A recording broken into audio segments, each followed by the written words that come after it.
Hi, everybody. Good afternoon. I'm Joseph Valle. I'm a ESL specialist at Approach. I've been working at the Allston School for almost 3.5 years. And today I'm going to give a lecture about Black representation in US cinema from 1970 to 2022. So all the way up till today. So in January, I presented a presentation on Black representation from the birth of cinema up until 1970, or that's as far as I got. And because of your enthusiasm for the subject and the feedback we received, I thought it'd be great to be able to focus on the last 50 years about cinema and how Black representation has changed since I finished talking about it in January. So if we could go to the next slide, that would be great. So one of the things that was changing so much about Hollywood and American cinema in the late 1960s was the decline of the Hollywood studio system. So from let's say the 1930s all the way up until the 50s, most films that were exhibited in cinemas, yeah, many of them, the most popular ones, were made by Hollywood studios. And they were the most powerful creators of films in the industry. And they had so much power that they kind of worked like a factory. So if you were a famous star, like, for example, trying to think of somebody who you might know, Clark Gable or Grace Kelly, you would be under contract for a specific studio, and you really didn't have a lot of power or agency in being able to select the films that you made, the scripts that you received, who your directors were, who your co-stars were. The president of the studio would just tell a star or director, you will be working on this film. Most stars did not have the power to be able to say what they would or would not do. And basically, all the talent from the directors, the stars, screenwriters, costume designers, everybody, they were under a contract by a specific Hollywood studio. But one of the things about this is that they realized that stars didn't like to be treated like slaves. They didn't like to be powerless. So a few famous stars would rebel against the system, and they would get suspended. They would, not get paid for weeks or months. But there was a lot of legal litigation, and eventually stars and talent no longer had to be under contract by one studio. So that really changed the dynamics of how the Hollywood studio system worked. It could no longer work like a factory. They had to negotiate with the talent in order for them to want to work on their films. So that is one of the things that changed in the 1950s. Also, Hollywood studios, originally they produced the films, they distributed the films, and they exhibited the films. And Hollywood studios owned the movie theaters that their films played in. But then there was a ruling that said that this was too much of a monopoly. So studios had to give up their exhibition. They had to give up the movie theaters. And then that's how independent businesses began to own movie theaters. Before it was Hollywood studios, now it was independent businesses that would be able to exhibit the films.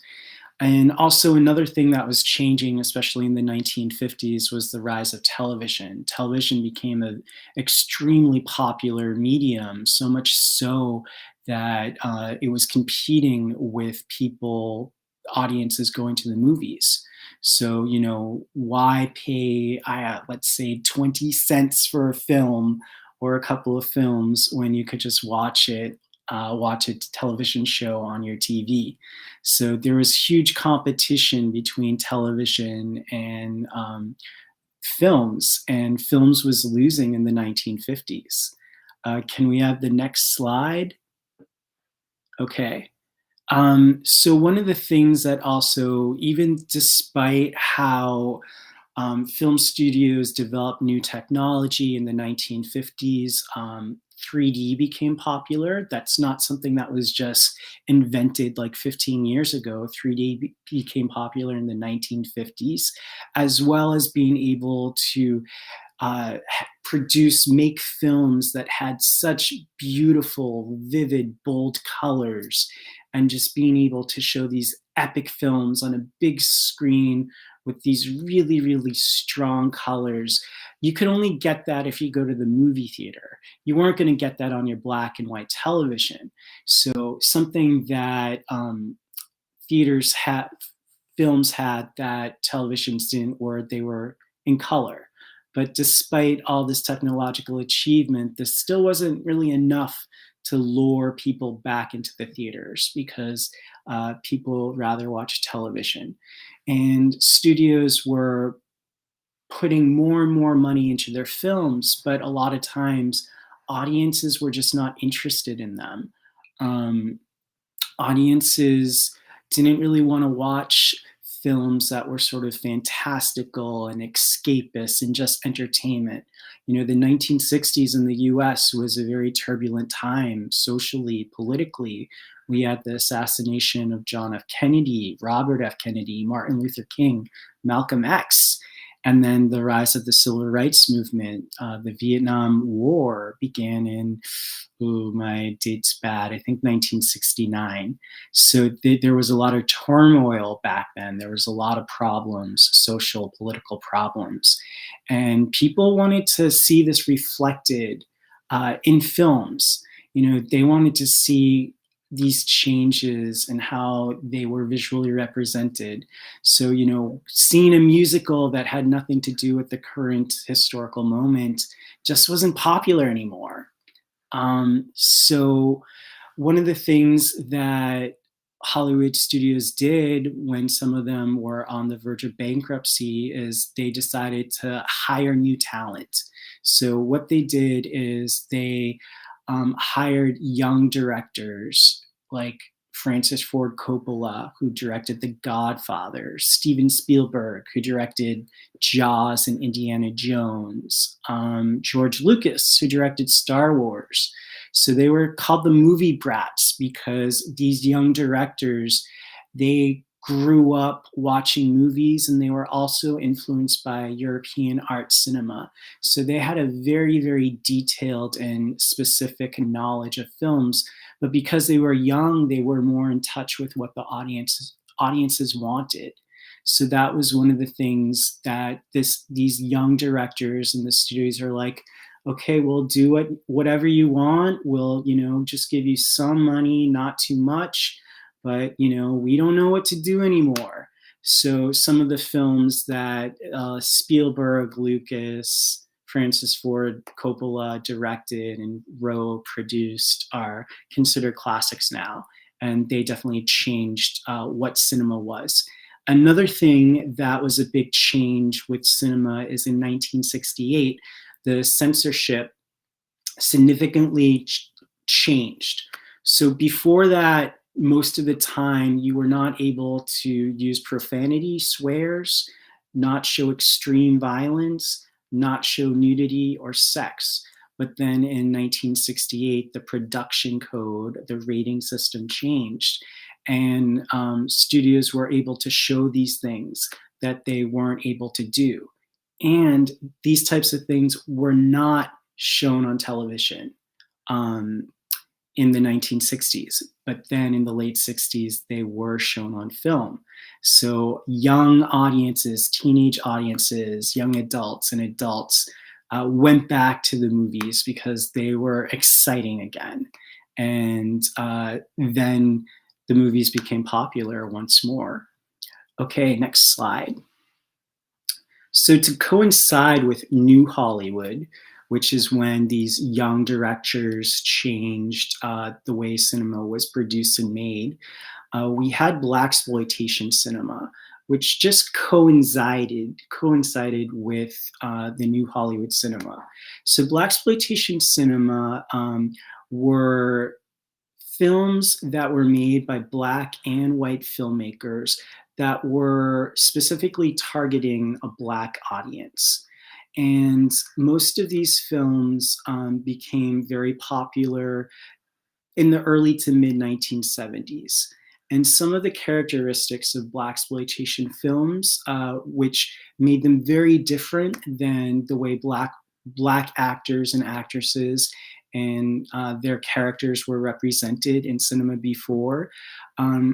These films specifically dealt with how the Black heroine protagonist was navigating whiteness in a racist landscape, and how they were proud to be Black. A lot of times before then, there were a lot of simplistic stereotypes where a lot of Black actors in films were in very small supporting roles, sometimes didn't have names, sometimes would only play the servants or caretakers of the children, domestic servants, and they really weren't able to they weren't ever able to be the stars of the film many times. So this very much changed in the 1970s when these films, these blaxploitation films, were produced with very small budgets, with directors and talent who were new to the industry. And because these films were low budget and because they were very exciting and so different from anything that was made in cinema before, they made huge profits. And of course, it wasn't because they, the Hollywood and the film industry wanted racial equality. It really had absolutely nothing to do with that. What it had to do with was because these films were profitable and they made money. They were inexpensive to produce and make, and then they reaped the profits. So when Hollywood or the US film industry finds something that works, it will keep on grinding it out, the same thing over and over again until the audience gets tired and moves away from it. So some of the characteristics of blaxploitation film, according to film scholar Novotny Lawrence, I spoke about the first one. The second one is a cast of Black supporting characters. Usually these types of films are set in an urban landscape, Black communities, Black neighborhoods. A lot of blaxploitation films, one of the most famous ones is the 1971 film Shaft, that was filmed in Harlem in New York, which is a very well-known historic Black neighborhood. And the plot's related to the Black experience, just like what I said about in these films, the protagonists were proud to be Black. They weren't going to think that they were inferior. They weren't going to let especially white racists overpower them. They were going to stand up for themselves. They were going to defend themselves and make sure that people would see them as being human, and people would see them as being intelligent, attractive, smart, athletic, clever. So these were qualities that we didn't get so much before blaxploitation films, and I think that's what makes them transgressive and exciting to watch even now. And also with blaxploitation films, I would say with them as well as maybe some Hollywood films, this is the first time that you could really see the modern action genre developing, and you as somebody, an audience of we're in 2022, we could watch a blaxploitation film from 1971 and be like, that is an action film. You couldn't necessarily see that before. They were not as pronounced as a genre or as popular. So next slide. So blaxploitation cinema was all a film movement. So blaxploitation films are not a genre. There is no specific style or formula to these films, and it's a film movement, meaning that many genres existed within this film movement. So some of the films that can be considered blaxploitation films, there were westerns, there were detective films, gangster films, action films, and also horror films. There were blaxploitation horror films, which horror is definitely one of my favorite genres. So many blaxploitation films deal with the protagonist wanting revenge, um, where they are trying to seek racial justice, and they might have suffered at the hands of racism and they want revenge about that.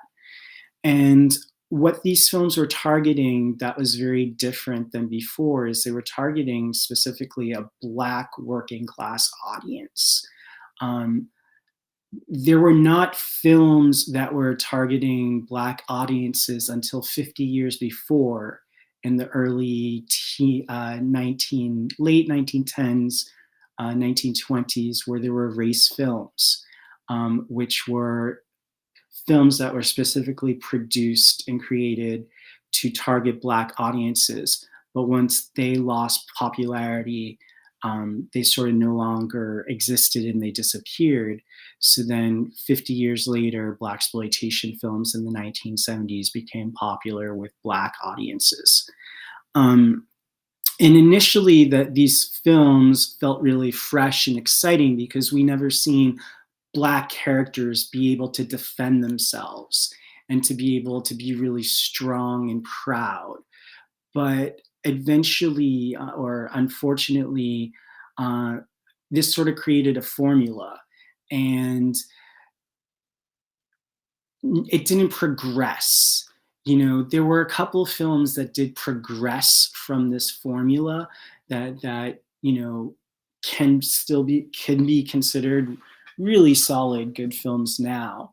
But eventually, there were so many of these films made in such a short period that they definitely lost their edge to them.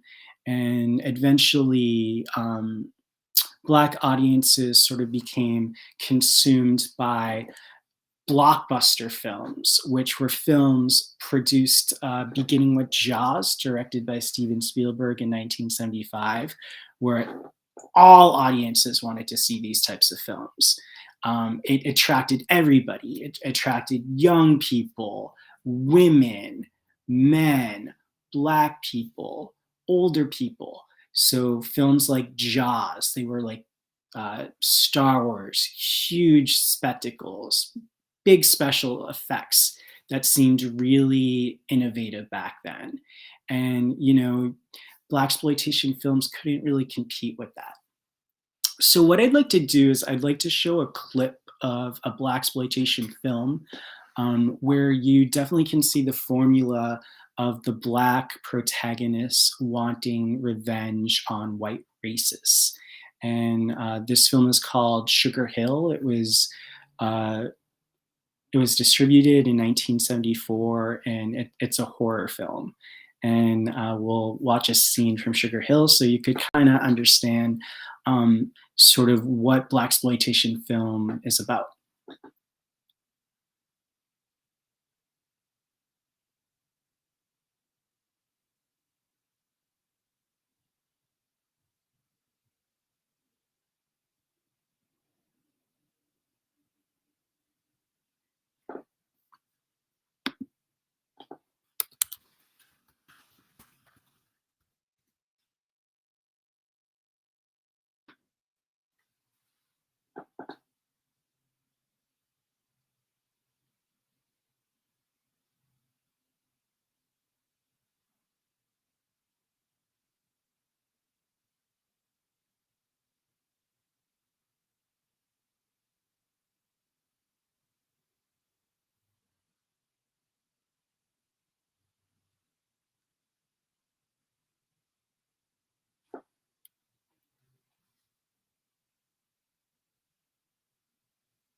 Okay. So there was something wrong with the audio for that. So we'll move on from that. But you suffice to say, you got the sense a little bit maybe of what a black exploitation film was, and it's a horror film. And just to provide a little bit of context, so the woman in it, her name is Sugar Hill. She's the protagonist of the film. Um, Her boyfriend was murdered by these white racist gangsters, and what she wants to do is seek revenge on the gang.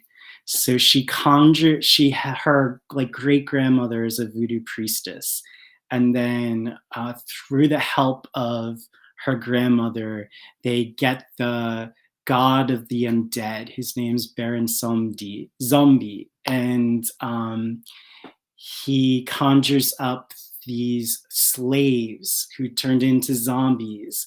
And Sugar Hill, she has the zombie slaves sort of act like her executioners, and they target each man who is responsible for her boyfriend's murder one by one and finds a way to kill him. So you got to see the zombie slaves, you got to see Sugar Hill, and a lot of times when the protagonist was female, she's wearing like a sexy costume, she has an afro, and this was just also a very different representation of black women in cinema because uh, they were not afraid to show their anger in black exploitation films. They were not afraid to fight for what they believed in. So that was something that like you never saw in cinema before black exploitation films. So what we're going to do is we will go to the next slide. We're going to move away from black exploitation films, and what I'm going to do is talk about the desert that was the 1980s. So after black exploitation films were no longer popular by the late 1970s, there really weren't too many films made that specifically targeted black audiences.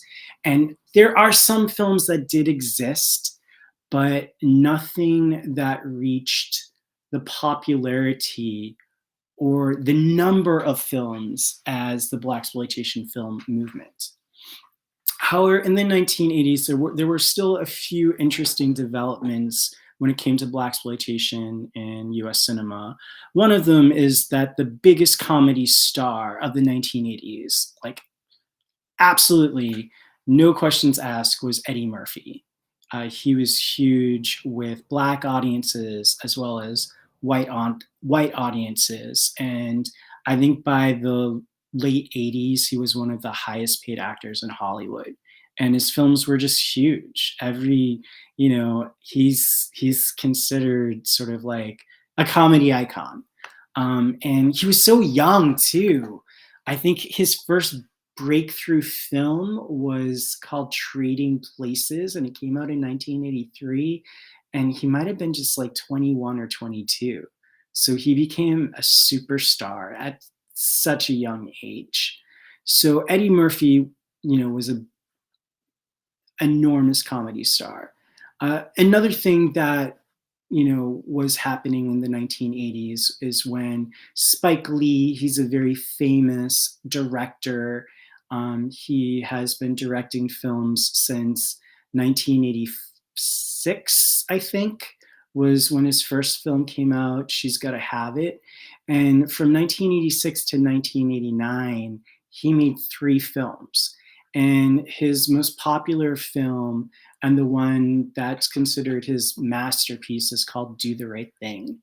And he was nominated for Best Screenplay at the Oscars in 1990 for that film. And he didn't win. And I tried looking this fact up, and I could be wrong, but I think I'm probably thinking that I'm guessing correctly. He might have been the first black writer to get an Academy Award nomination for Best Original Screenplay. I'm not sure 100%, but I'm like 90% sure. So Do the Right Thing was a huge film, and it was very critically acclaimed and also very, very popular.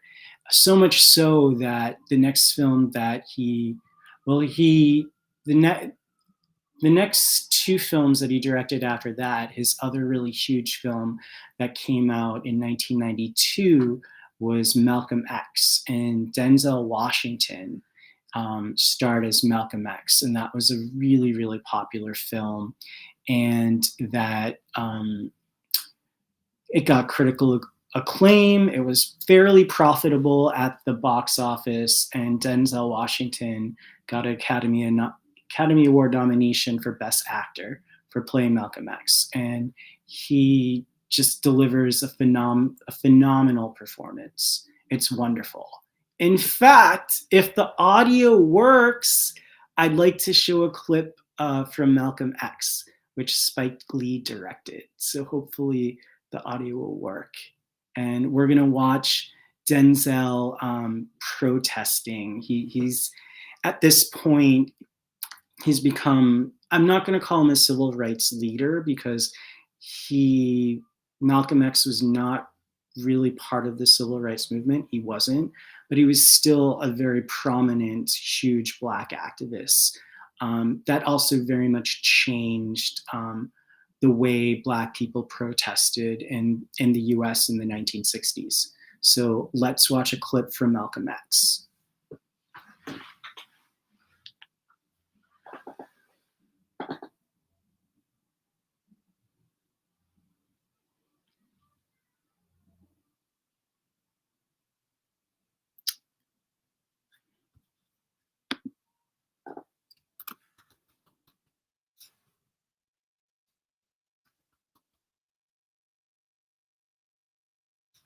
So the audio's not working,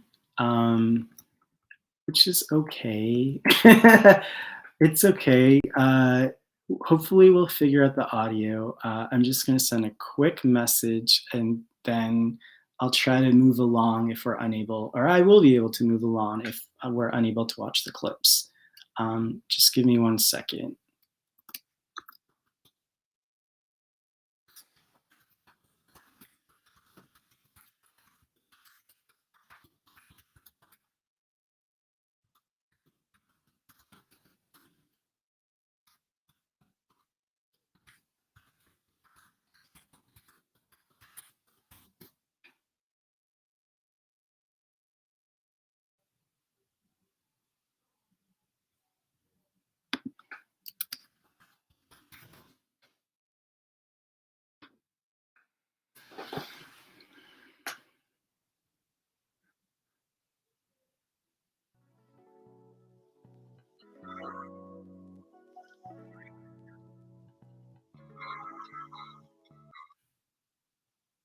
That's all right.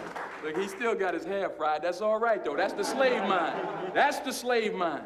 I gotta hand it to you, Red. That's the best preacher hype ever did here. No hype, brother. That's the truth. Why don't you come on back down to the temple and hear some more? Man, I can't pay that shit no mind. Brother, you need to pay it all your mind. What mind you have left? Take it easy, Greasy. This is me, Shorty. Let's go around the corner. No, sir. Not anymore. I've been clean for 8 years, brother. 8 years? 8 years. You was something, homie. My trouble is I love pigs, feet, and white women too much. So I damn sure can't be no Muslim. That's because you lost, brother. That's because you lost. But we can find you.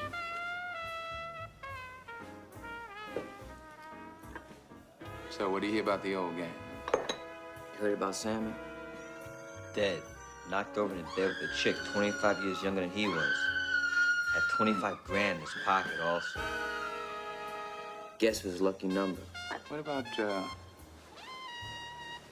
brother's name?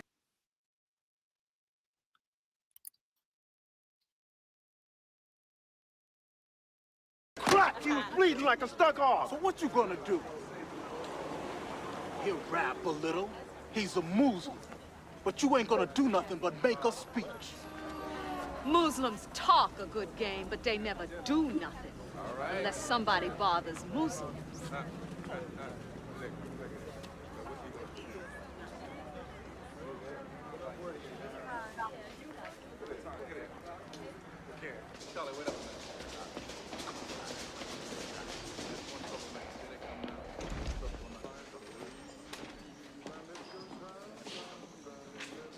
man to see Brother Johnson.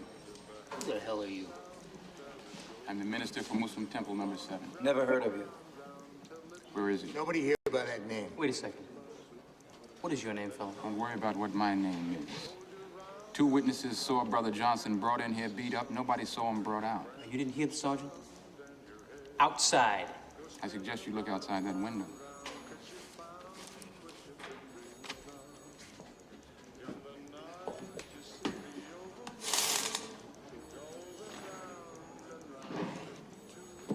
Jimmy, come here a second. Yes, we intend to see Brother Johnson. Who the hell are they supposed to be? They're brothers of Brother Johnson. Eddie, let me take a look at that blotter.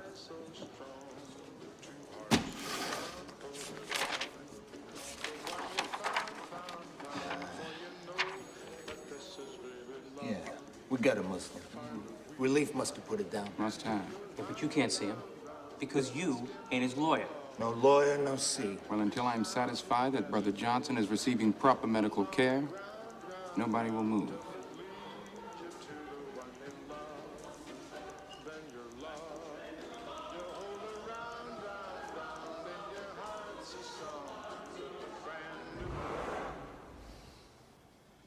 Okay, you could stop. Get an ambulance. So just a couple of things. So you saw a little clip of Shorty, who's actually played by Spike Lee, the director. In a lot of Spike Lee's earlier films, he usually had like a co-starring role. So he was talking to Malcolm X, played by Denzel Washington, and at that time, Malcolm X, he sort of changed his life. He became Muslim. He no longer, was living like a criminal lifestyle, honestly. And then in the second scene, you get to see Malcolm X when he becomes this activist. And, Denzel Washington just gives a very intense, powerful performance in that. And you can really see how commanding he was in that role and how he was not somebody you wanted to mess with.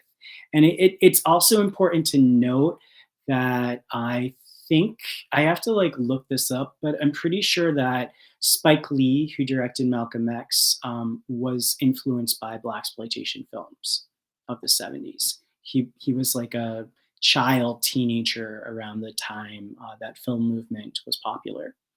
So we can go to the next slide. So when Spike Lee in the early 1990s became a critically acclaimed director, there was another movement going on. So like I said, the 1980s was sort of a desert for Black representation and Black film movements in the US. But in the 1990s, what happened was there was another film movement that began, and these were called hood films. So hood films began with the 1991 film Boys in the Hood, and that was a very commercially popular and critically acclaimed film. In fact, the director, John Singleton, he was 32 years old, and he became the first Black person to be nominated for Best Director at the Academy Awards. So it was a very popular film. I don't know if I'm on. Okay, so I'll stop talking.